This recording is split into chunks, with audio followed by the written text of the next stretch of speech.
Shalom jemaat Tuhan, 2 minggu lagi kita sebagai umat Tuhan, orang-orang Kristen akan memperingati akan kasih Kristus di Jumat Agung dan kemudian merayakan hari Paskah, hari kebangkitan Yesus.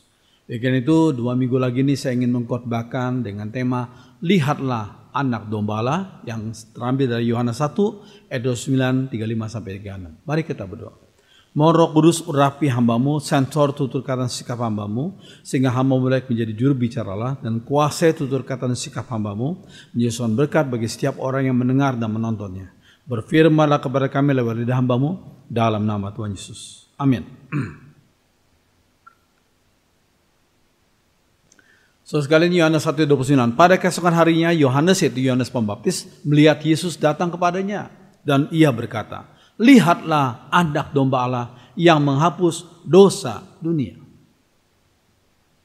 Yohanes 1:35-36. Pada keesokan harinya Yohanes Pembaptis berdiri di situ pula dengan 2 orang muridnya. Dan ketika ia melihat Yesus lewat, ia berkata, Lihatlah anak domba Allah. Terus ada sebagian gedung gereja yang mempunyai ukiran domba. Ini menunjuk pada Yesus sang anak domba Allah. Itu yang tertera di sebagian gedung gereja. Namun ini ada gedung gereja yang unik ini. Ada cerita yang unik dari satu gereja di Jerman. Ada ukiran domba di dekat puncak menara gereja itu. Dan berikut latar belakangnya. Ada seorang tukang bangunan yang terjatuh dari scaffolding yang tinggi. Dia sedang memperbaiki, ternyata dia terjatuh dari scaffolding yang tinggi. Orang-orang menganggap sang tukang itu mati, tinggi, sudah jatuh dari tempat tinggi. Atau minimal tukang itu akan mengalami patah tulang. Ternyata setelah didapati tidak meninggal. Tukang itu hanya luka sedikit. Mengapa? Padahal dia jatuh dari tempat yang tinggi. Ini sebabnya. Ketika ia terjatuh, ada segerombolan domba yang sedang melewati gedung gereja tersebut. Jadi tubuh tukang itu terkena salah satu domba yang sedang lewat itu. Tukang itu selamat, tapi domba yang terkena kejatuhan tubuh tukang itu meninggal mati. Untuk mengenang domba itu, maka dibuatlah ukiran domba di ketinggian yang sama dengan tempat di mana petugas itu terjatuh. Untuk mengenang dalam tanda kutip ya, jasa domba itu. Domba itu telah menyelamatkan si tukang itu. Namun domba itu jadi korban. Bagi orang Israel, sebutan anak domba mengingatkan mereka akan beberapa hal berikut ini. Yang pertama, mengingatkan mereka akan pembebasan nenek moyang mereka dari perbudakan di Mesir. Pada tulah yang ke-10, ada pembunuhan anak-anak sulung di Mesir. Kecuali di ambang pintu rumah itu ada darah domba yang dipoleskan di ambang pintu. Maka malaikat maut tidak akan memasuki rumah yang ada darahnya itu dan akan melewatinya saja. Yang kedua, 2 kali sehari anak domba dikorbankan di bait Allah. Keluaran 29, 38-39. Inilah yang harus kau olah di atas mezbah itu. 2 anak domba berumur setahun, tetap tiap-tiap hari. Domba yang satu haruslah kau olah pada waktu pagi, dan domba yang lain kau olah pada waktu senja. Berarti setiap hari ada 2 ekor domba yang dikorbankan, yang berusia 1 tahun. Yesus itu disebut sebagai anak domba Allah.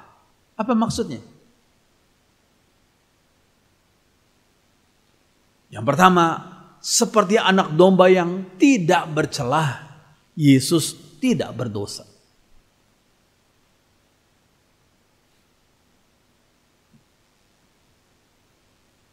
Keluaran 12 ayat 5 dikatakan, anak dombamu itu harus jantan, tidak bercela, berumur setahun. Kamu boleh ambil domba atau kambing, tidak bercela.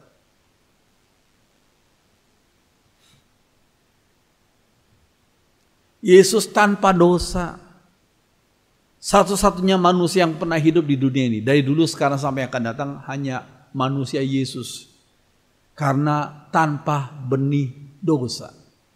Ya, sejak dalam kandungan tanpa benih dosa. Kalau kita lihat Mazmur 51 ayat 7, setiap manusia dikandung dalam dosa. Tapi Yesus itu lain. Ya, Allah hanya meminjam kandungan daripada Maria, sedangkan Roh Kudus, Roh yang suci, bekerja dalam kandungan Maria, akhirnya menghasilkan bayi Yesus. Karena Allah itu pencipta, Allah berkuasa mengadakan dari yang tidak ada menjadi ada. Ya. Karena Yesus dikandung dari Roh Kudus, maka Yesus itu suci. Terus sekalian, selain dosa, ada juga penyakit yang diturunkan. Dosa diturunkan, penyakit juga diturunkan. Apa misalnya? Ya, seperti saya itu mewarisi uban. Saya sejak SMP sudah punya uban. Sampai sekarang kelihatannya hitam, tapi setiap bulan saya disemir. Karena itu merupakan keturunan.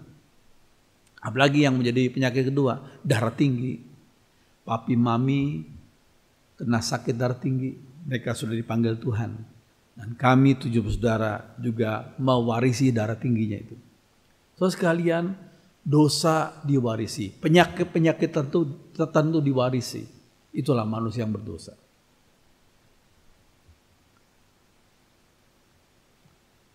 Lukas 1 ayat 35 dikatakan apa? Jawab malaikat itu kepadanya, Roh Kudus akan turun atasmu dan kuasa Allah yang Maha Tinggi akan menaungi engkau. Sebab itu anak yang akan kau lahirkan itu akan disebut kudus, anak Allah. Inilah perkataan nubuat daripada malaikat kepada Maria.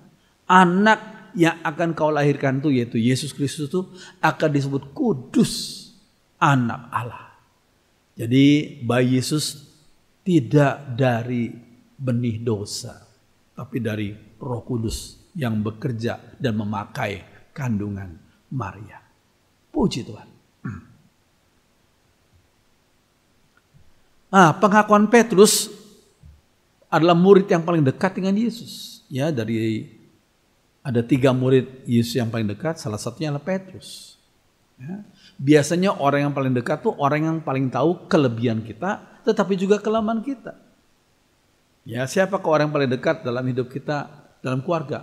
Mungkin istri atau suami kita, mungkin anak-anak kita yang setiap hari lihat kondisi kita, keadaan kita, tingkah laku kita, perkataan kita. Sehingga mereka paling tahu apa itu kelemahan kita dan kegagalan kita. Selain mereka juga tahu kelebihan kita. Ini Petrus adalah seorang murid yang paling dekat dengan Yesus. Dia tahu akan siapa itu manusia Yesus.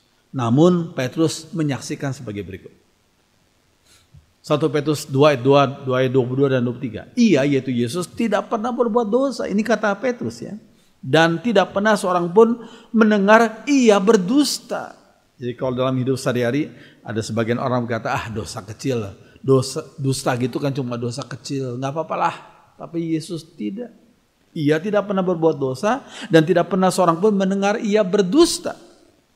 Pada waktu ia dicaci maki, ia tidak membalas dengan caci maki. Sewaktu ia menderita, ia tidak mengancam. Ia hanya menyerahkan perkaranya kepada Allah, hakim yang adil itu.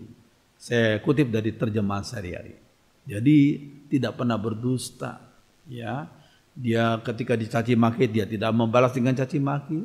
Ya, ketika dia diancam, dia tidak membalas dengan ancaman lagi, tapi menyerahkan perkaranya kepada Allah Bapa, Sang Hakim yang adil.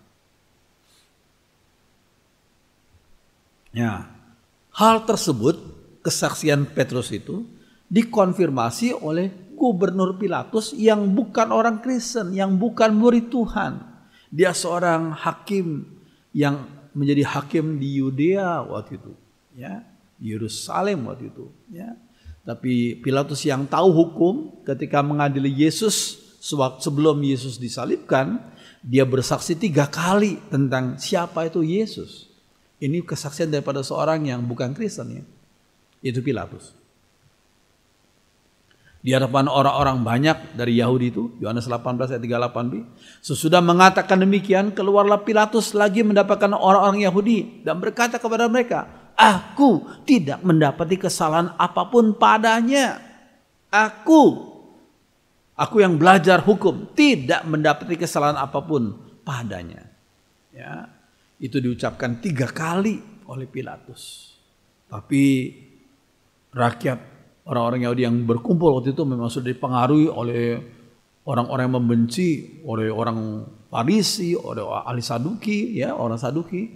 Akhirnya mereka semua berteriak, salibkan dia. Walaupun Pilatus 3 kali berkata, aku tidak mendapati kesalahan apapun padanya. Nah, yang kedua, seperti anak domba yang berusia setahun, Yesus berkorban dalam kondisinya yang prima, bukan yang sisa, tapi yang prima.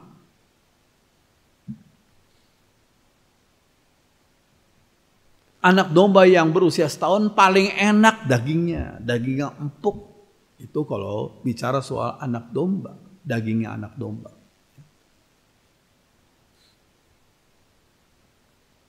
Yesus mengorbankan tubuhnya di atas salib pada saat beliau berusia 33 tahun.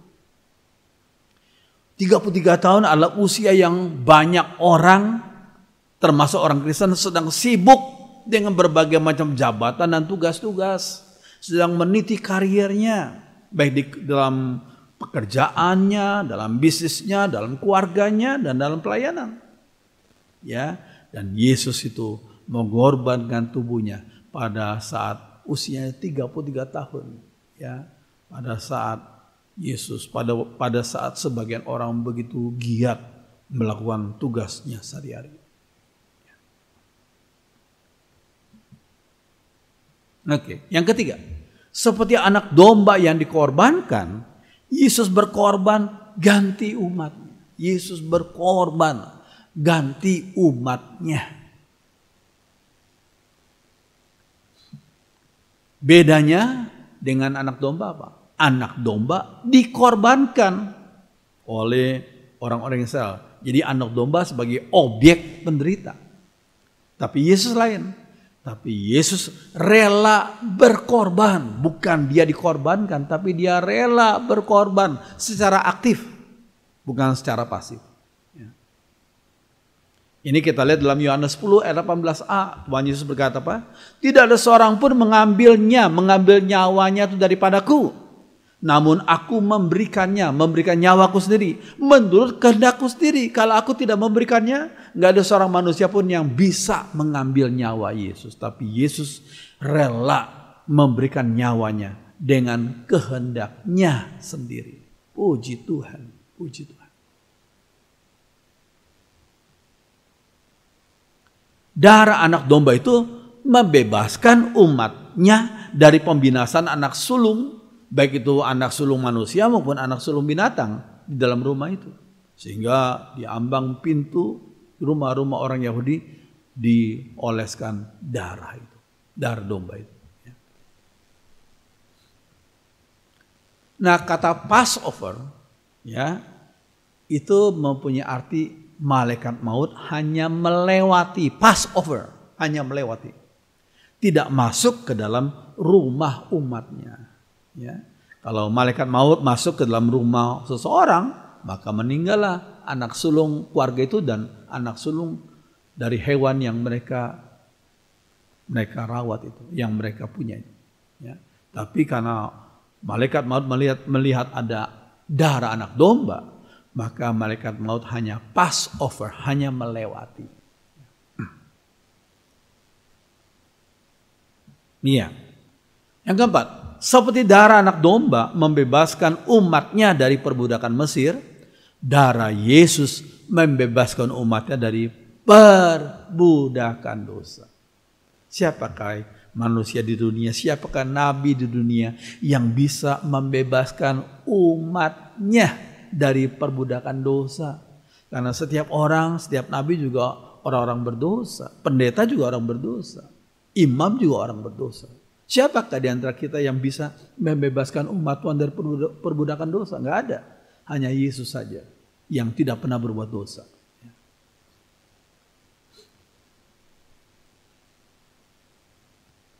Sekalian inilah gambar-gambar ketika orang Israel sedang diperbudak di Mesir. Ya, mereka disuruh membangun bangunan itu dengan kerja paksa, kerja rodi dari orang-orang Mesir itu. Ya. Nah, korban dari anak-anak sulung orang Mesir itu adalah tulah yang ke-10. Tulah pamungkas disebutnya. Yang membuat Firaun akhirnya mengizinkan umat Israel pergi meninggalkan Mesir.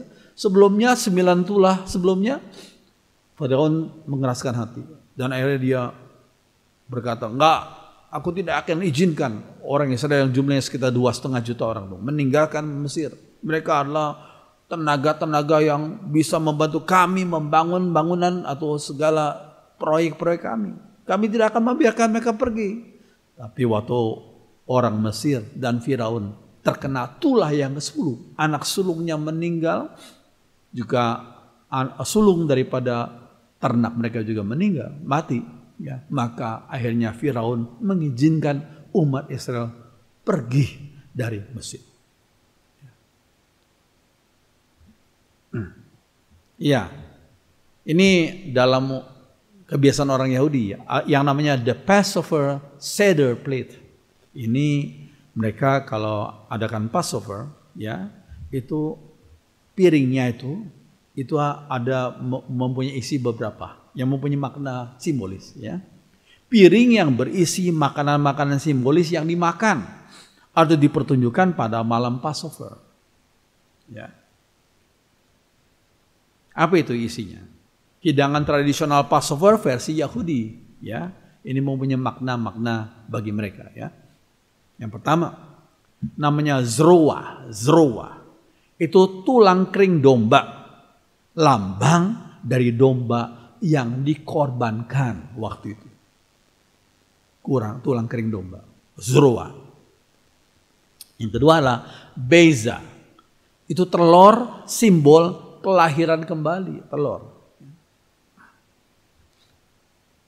Yang ketiga, maror, tumbuhan pahit, simbol perbudakan. Yang keempat, karpas, sayuran yang tidak pahit, yaitu daun sup yang dicelupkan ke dalam air garam, simbol air mata dari mereka yang jadi budak daripada orang Mesir itu.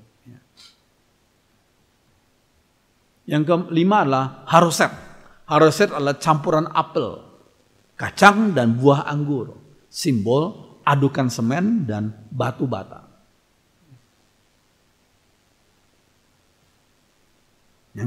Berikutnya yang keenam adalah air anggur, simbol daripada negeri perjanjian yang Tuhan janjikan kepada Musa dan bangsa Israel, bahwa mereka akan meninggalkan Mesir sebagai negara mereka diperbudak, melewati padang gurun sampai kepada negeri perjanjian yang Tuhan berikan kepada mereka.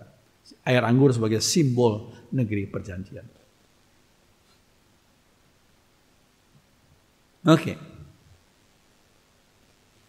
Nah, dosa itu memperbudak, bukan membebaskan. Hanya Yesus yang bisa membebaskan. Dosa itu memperbudak. Definisi umum tentang kebebasan dari sebagian orang dan banyak orang adalah kebebasan artinya aku bisa melakukan apa saja yang aku mau. Itu definisi umum daripada kebebasan. Ya, aku bisa melakukan apa saja yang aku mau. Aku mau itu, aku lakukan. Aku bebas kok. Itu definisi kebebasan dari banyak orang. Tapi seorang filsuf yang bernama Immanuel Kant mendefinisikan kebebasan dengan cara yang berbeda. Kebebasan berarti aku bisa untuk tidak melakukan apa yang aku mau. Ini dalam bentuk negatif ya. Kebebasan artinya aku bisa untuk tidak melakukan apa yang aku mau.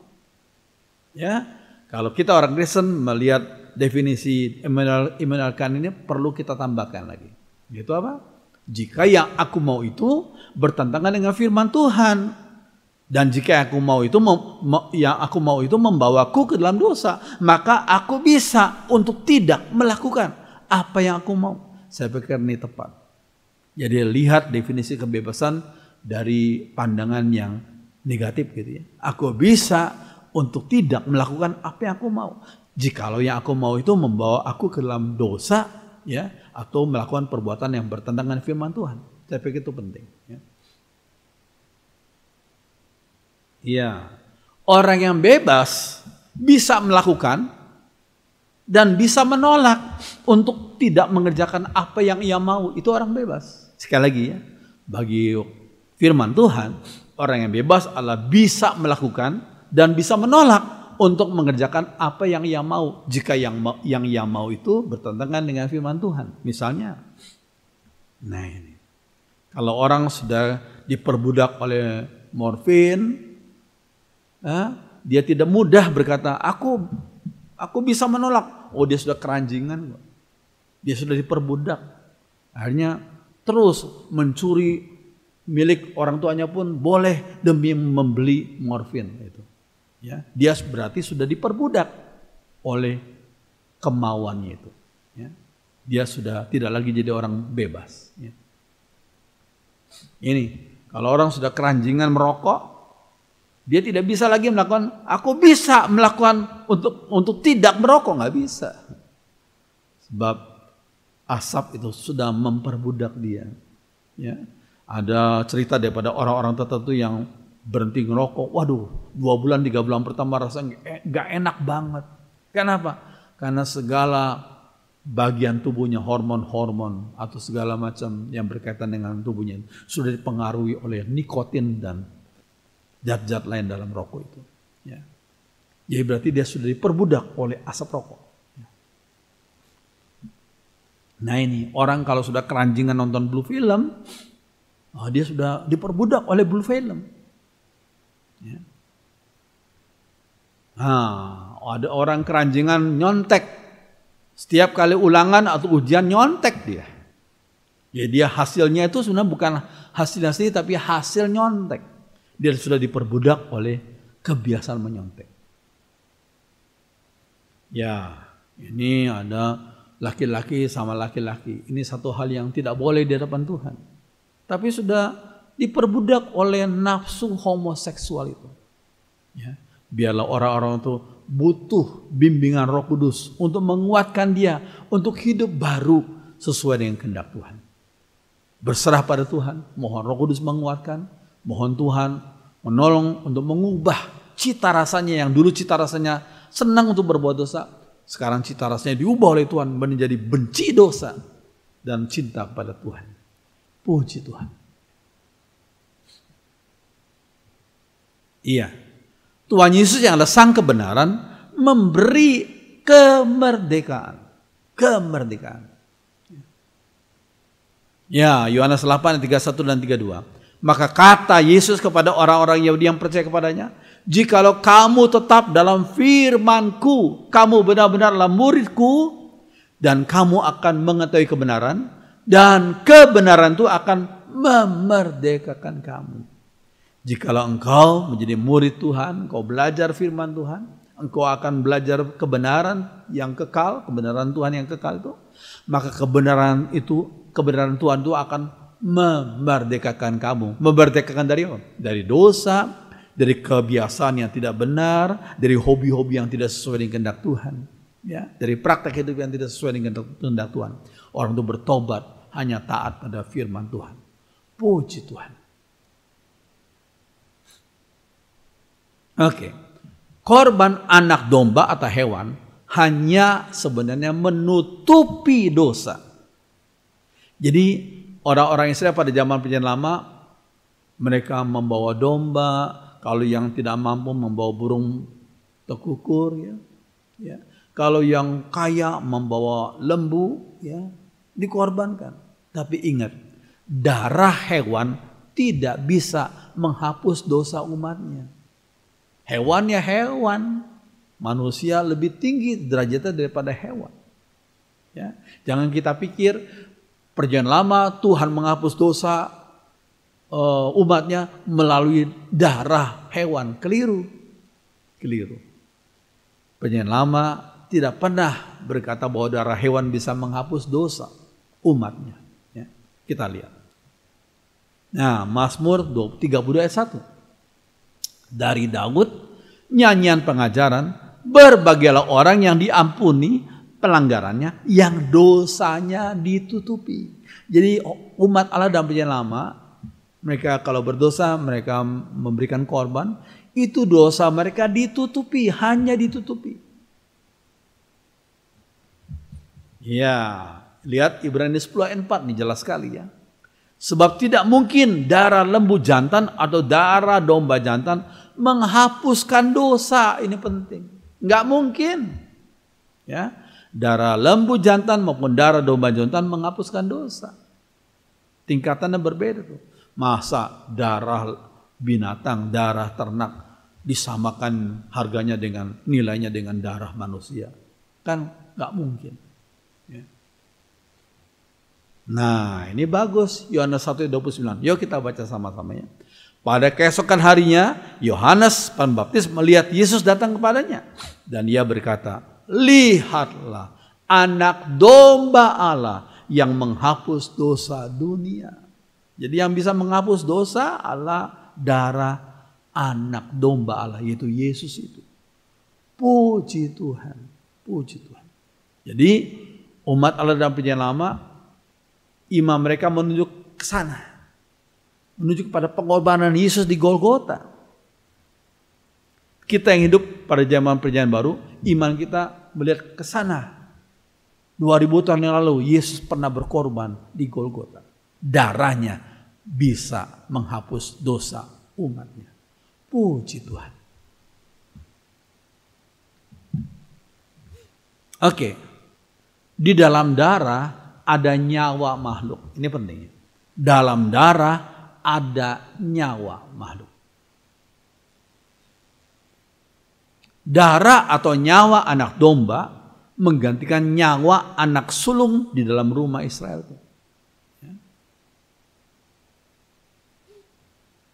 Markus 10:45, ya, Yesus berkata apa? Karena anak manusia, ini Yesus ya, A-nya huruf besar, M-nya huruf besar. Karena anak manusia juga datang bukan untuk dilayani, melainkan untuk melayani dan untuk memberikan nyawanya. Jadi maksudnya memberikan nyawanya, memberikan darahnya menjadi tebusan bagi banyak orang. Memang Tuhan tidak pernah berjanji untuk menyelamatkan semua manusia yang pernah dan sekarang hidup dan akan hidup di dunia ini. Tapi hanya dikatakan menjadi tebusan bagi banyak orang. Banyaknya berapa nggak tahu, hanya Tuhan yang tahu. Berapa miliar nggak tahu. Ya, tapi Tuhan tidak pernah berkata Tuhan akan menebus semua umat, semua manusia yang pernah hidup di dunia atau yang akan hidup di dunia ini. Tidak. Hanya dikatakan banyak orang yang percaya pada Yesus dan akan mendapatkan penebusan dari hukuman dosa yang dilakukan oleh darah Yesus. Puji Tuhan. Biarlah firman Tuhan mempersiapkan kita untuk menyambut hari Jumat Agung dan hari kemenangan, yaitu Paskah. Mari jemaat Tuhan kita berdiri, kita nyanyikan satu lagu. Sukacitaku penuh, ku bermazmur bagimu. Lagu yang sudah lama, tapi saya ingin saudara menyanyikan lagi. Lagu ini indah sekali. Mari kita berdiri, nyanyikan lagu ini bersama-sama.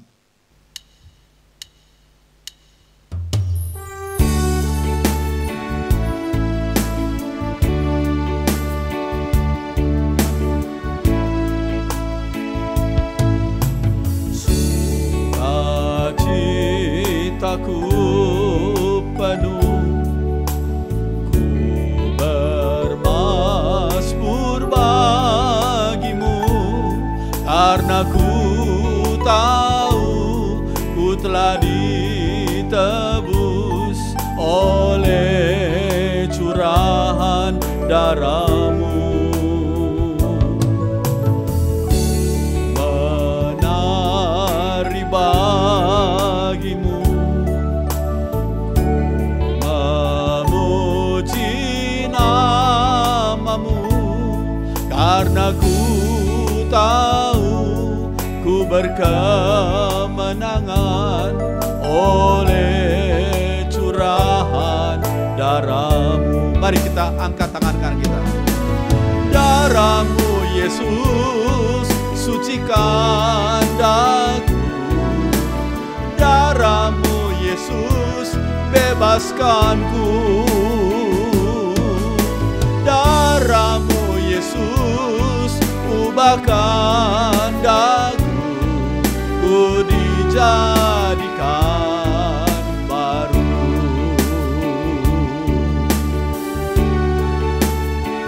Perempuan saja, sukacitaku penuh.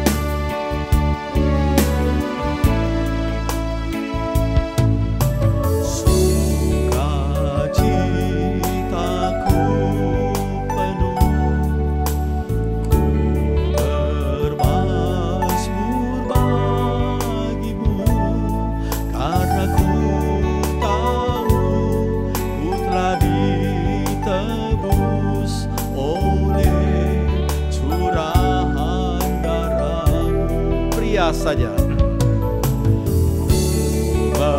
Menari bagimu, ku memuji namamu, karena ku tahu ku berkemenangan oleh curahan darahmu. Bersama-sama angkat tangan kananmu. Darahmu Yesus sucikan daku, darahmu Yesus bebaskanku, darahmu Yesus ubahkan daku, ku dijadikan baru. Darahmu Yesus, darahmu Yesus sucikan daku, darahmu Yesus bebaskanku, darahmu Yesus ubahkan daku, ku dijadikan baru. Ku dijadikan baru, ku dijadikan baru. Sekali lagi, ku dijadikan baru, ku dijadikan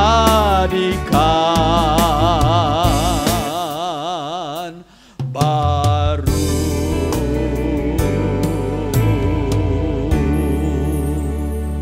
Sungguh ucapan kami yang kami utarakan kepada Tuhan luar biasa darahmu.